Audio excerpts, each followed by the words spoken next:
이 시간 찬송가 204장 같이 찬양하시겠습니다. 찬송가 204장 예수로 나의 구주 삼고 같이 찬양하시겠습니다.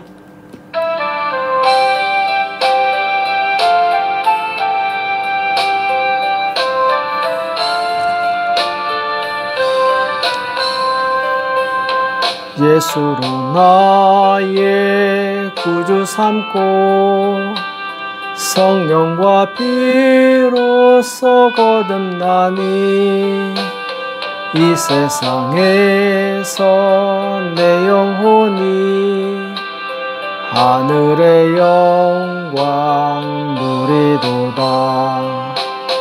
이것이 나의 간증이요 이것이 나의 찬송일세. 나 사는 동안 끊임없이 구주를 찬송하리로다. 온전히 주께 맡긴 내 영 사랑의 음성을 듣는 중에 천사들 왕래하는 것과 하늘의 영광 보리로다.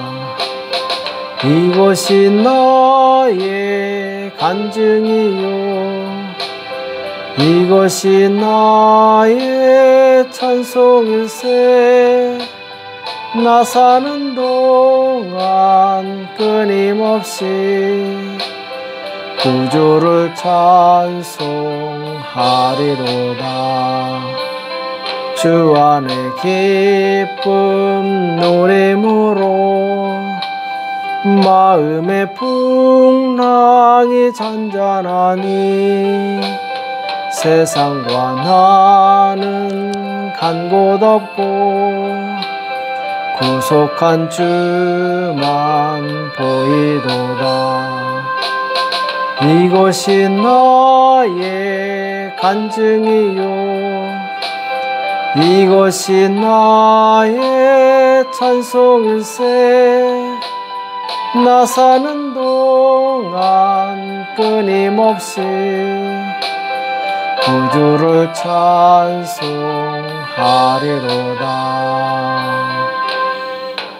아멘.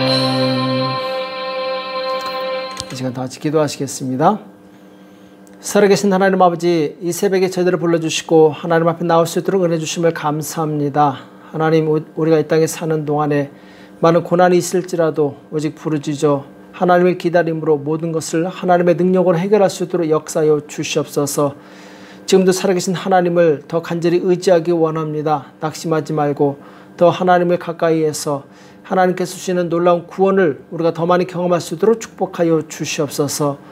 오늘도 우리 가운데 함께해 주실 것을 믿고 감사하며 예수님의 이름으로 간절히 기도합나이다.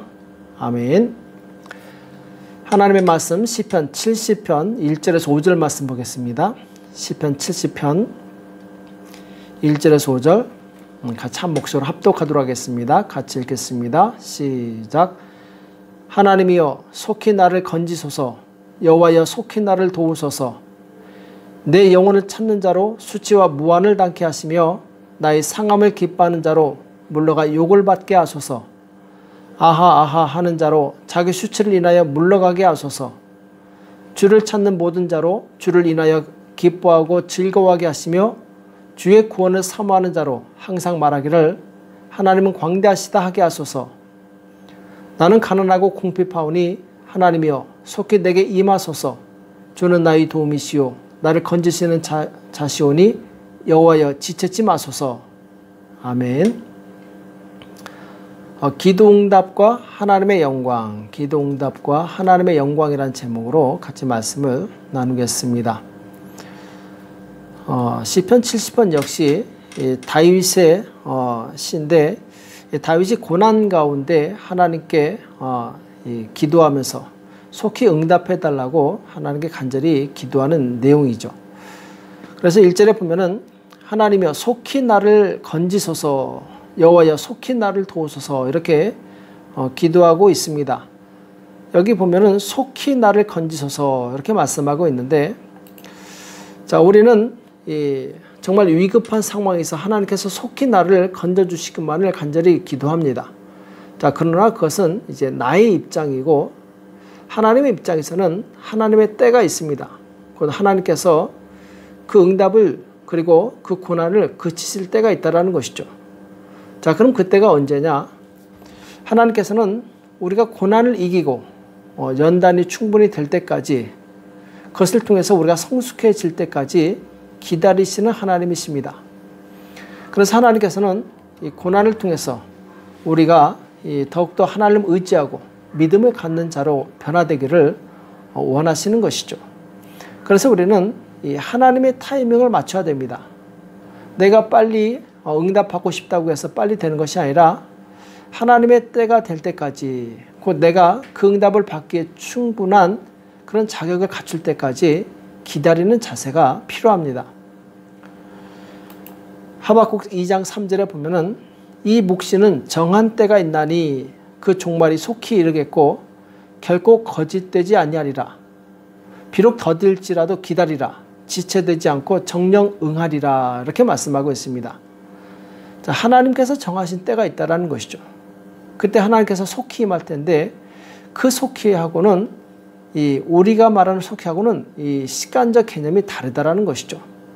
그래서 비록 더딜지라도 기다리라 이렇게 말씀하고 있는데, 우리 시간에 더딘 것 같지만 하나님의 시간에 속히 임할 거니까 걱정하지 말고 기다리라고 말씀하고 있는 것입니다. 그래서 성도는 항상 하나님의 때를 맞출 수 있는 그런 성숙한 믿음이 필요합니다. 2절과 3절에 보면은 내 영혼을 찾는 자로 수치와 무한을 당케 하시며 나의 상함을 기뻐하는 자로 물러가 욕을 받게 하소서. 아하 아하 하는 자로 자기 수치를 인하여 물러가게 하소서. 자, 지금 시인은 자기를 고통스럽게 하는 자들을 물리쳐달라고 기도하고 있죠. 여기 보면은, 자, 의인의 특징에 대해서 악인의 특징에 대해서 말씀하고 있죠. 그래서 내 영혼을 찾는 자로, 이 말씀은 내 영혼을 찾아서 나를 고통스럽게 하는 그 악인에 대해서 말씀하고 있죠. 이들은 이 의인이 고통당할 때 기뻐하는 자들입니다. 그리고 의인을 이유 없이 시기하고 증오하고 잔인하게 다루게 되죠. 사울의 경우 다윗을 시기합니다. 이유 없이 미워하죠. 그리고 이 제사장 85명과 그 식솔들을 아주 잔인하게 죽입니다. 자, 이것이 바로 악인의 특징입니다. 또 이 악인들의 이 죄악은 하루아침에 이루어진 것이 아닙니다. 오랫동안 쌓여져서 굳어져서 더 이상 회개할 그런 소망이 끊어진 자들이죠. 사울 그리고 압살롬, 자, 이들에게는 많은 회개의 기회가 주어졌지만 그들은 회개하지 않습니다. 오랫동안 회개하지 않고 죄를 쌓고 또 쌓아서 나중에는 그 죄로 인해서 멸망하게 되는데, 자, 이들은 끝까지 회개하지 않고 그 죄로 인해서 멸망당하게 되죠. 한국 속담에 바늘소득이 소도둑된다, 이런 말이 있습니다. 그러니까 초반에 작은 죄를 지었을 때 그걸 회개하고 버리면은 더 큰 죄로 번지지 않는데, 그걸 무시하고 계속해서 반복적으로 죄를 짓다 보면은 점점 커진다라는 것이죠. 오늘 사울왕이나 압살롬이나 혹은 이 악을 행하는 자들, 이런 사람들은 오랫동안 죄가 쌓여서 더 이상 돌이킬 수 없는 그 지경까지 가게 된 것입니다. 그래서 우리는 이 회개가 장시간 방치되지 않도록 그때그때 빨리 회개를 해야 됩니다. 그렇지 않으면 나중에 쌓여서 그걸 처리하기가 굉장히 어렵게 됩니다. 디모데전서 4장 1절과 2절에 보면은, 그러나 성령이 밝히 말씀하시기를 후일에 어떤 사람들이 믿음에서 떠나 미혹해하는 영과 귀신의 가르침을 쫓으리라 하셨으니 자기 양심이 화인 맞아서 외식함으로 거짓말하는 자들이라, 이렇게 말씀하고 있습니다. 여기 보면은 믿었다가 또 믿음에서 떠난 사람들이 있다는 것이죠. 자, 믿음에 떠났을 때 즉시 회개하고 돌아오면 괜찮은데 계속해서 다른 가르침을 받습니다. 귀신의 가르침을 받아요. 그래서 나중에는 마치 양심에 화이 맞은 사람처럼 회개가 안 되는 것이죠. 외식함으로 거짓말하는 자들이라 너무 거짓말 그리고 외식이 쌓여서 더 이상 복구가 안 되는 것이죠. 바리새인들이 바로 그런 사람들입니다. 오랫동안 이 외식해 왔기 때문에 그 외식을 벗어버리기가 너무나도 힘든 것이죠. 그래서 예수님께서 지적했을 때, 그들의 죄를 지적했을 때 그들은 그 외식을 결국 벗어버리지 못하고 그 죄로 인해서 망하게 됩니다. 우리가 순수하고 순전한 믿음을 유지하려면 지속적인 회개가 필요합니다. 날마다 회개를 해야 됩니다. 다윗이 정말 돌이킬 수 없는 큰 죄악을 범했지만 다윗이 그래도 죽지 않고 살아남을 수 있었던 그 비결은 회개를 사랑했기 때문에 그렇습니다. 선지자가 그의 죄를 지적했을 때 이 다윗은 겸손하게 그 자리에서 무릎을 꿇습니다. 맞습니다. 내가 죄를 지었습니다. 내가 죄인입니다. 하면서 회개하고 심지어 눈물로 침상을 띄울 정도로 통곡하면서 하나님께 이 죄를 자백하게 되죠. 그것으로 인해서 비록 잠시 고난은 있었지만 그가 하나님 앞에서 온전함을 계속해서 유지할 수 있었던 것이죠. 자, 이와는 반대로 이 사울왕은 사무엘에게 여러 번 죄를 지적받습니다. 자, 그런데 사울은 지적받아 놓고 회개하지 않습니다. 회개하는 척했지만 진실한 회개가 아니었어요. 그리고 이 죄악이 계속 쌓이다 보니까 사울왕은 나중에 이 더 이상 돌이킬 수 없는, 회개할 수 없는 그런 사람이 되어버리죠. 하나님의 백성은 작은 죄라도 그냥 넘어가서는 안 됩니다. 용서라는 것은 반드시 회개를 전제로 하는 거예요. 회개하지 않는다면 용서도 없는 것입니다. 그래서 예수님께서도 회개하라 천국에 가까이 왔다. 회개 없이는 천국이 없기 때문에 예수님께서 회개를 강조하신 것이죠. 우리는 죄를 결코 덮어둬서는 안 됩니다. 죄를 반드시 처리해야 됩니다. 회개를 통해서 처리하고 그렇게 온전하게 됐을 때 하나님께서 그 사람을 받아주시고 사랑해 주시는 것이죠. 하나님께서 구약에서 율법을 주신 다음에 성막을 다시 만들라고 하신 이유가 무엇입니까? 하나님의 백성으로서 살아야 될 그 규범이 있지만 그 규범을 지키지 못했을 때 성막에서 피를 뿌리는 제사로 회개하라는 것이죠. 죄를 씻으라는 것이죠. 죄를 씻지 않고서는 결코 하나님과 만날 수 없기 때문에. 그래서 예수님께서도 말씀하셨지만 또한 십자가에서 피를 흘려 죽으십니다. 우리가 예수님의 말씀을 지키다가 혹 실수해서 잘못해서 불순종했을 때 그때 우리는 얼른 예수님의 그 보혈의 능력을 의지해서 회개하고 깨끗함을 받아야 됩니다. 말씀을 받기만 하고 잘못에 대해서 회개하지 않으면 그 사람의 경건은 헛것입니다.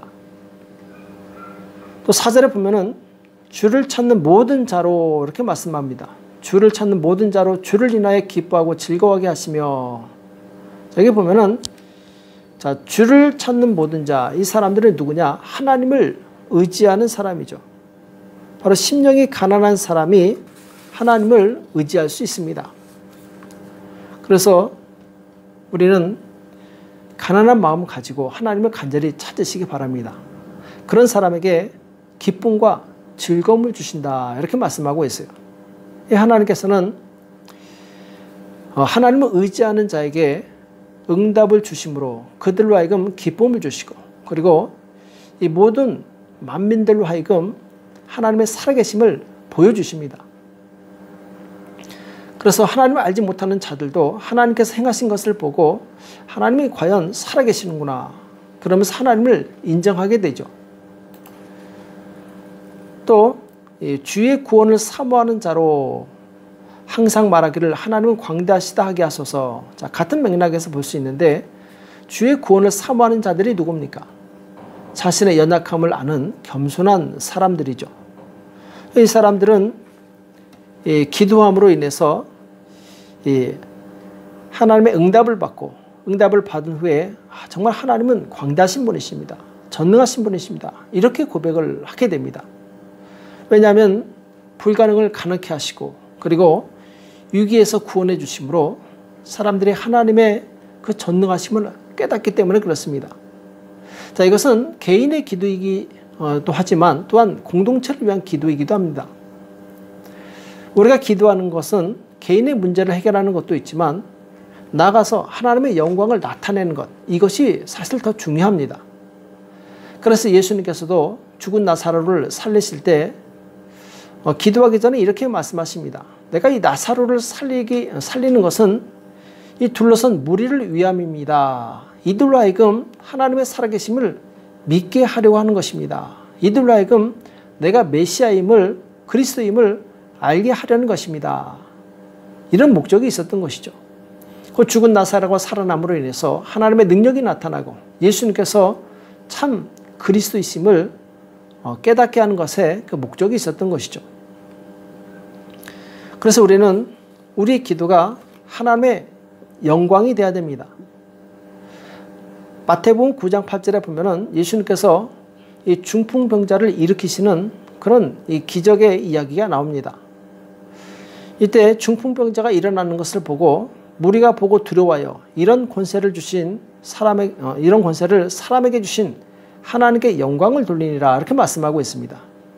자, 분명히 예수님께서 이 중풍병자를 일으키셨는데 사람들은 하나님께 영광을 돌리게 되었다는 것이죠.